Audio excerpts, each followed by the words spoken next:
เด้อกินหมกม่วงอยากได้เนาะเห็นเนาะนี่มะขาม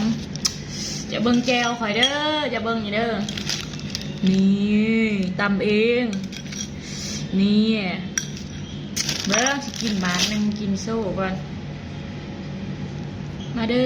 อพ่อแม่พี่น้องจ้ามากินมะม่วงน้ำกันเด้อจ้ามาเบิ่งนะจ้าสิกินให้เบิ่งนี่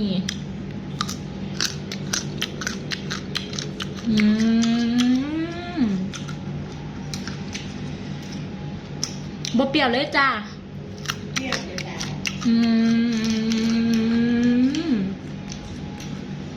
ดูนะเบิ่งเด้อ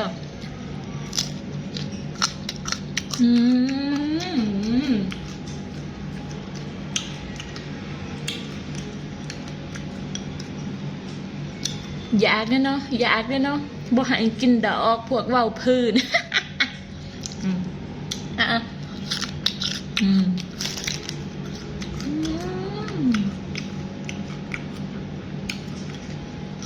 มาเด้อมากินน้ำกันเด้อพวกมักเว้าพื้นมาเนี่ย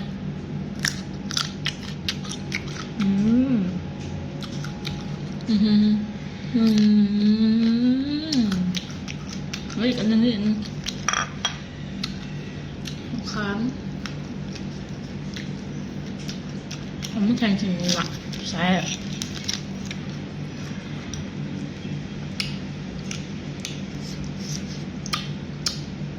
มึงเด้อเรื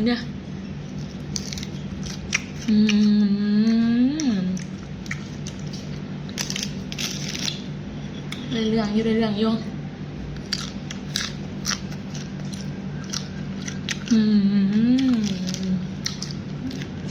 อยากเลยเ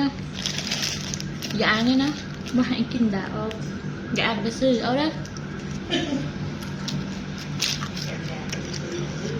มักว่าพื้นเข้าร้ายกับบ่ให้กินน้ำตีนี่กินอย่างคนอื่นกินน้ำก่อน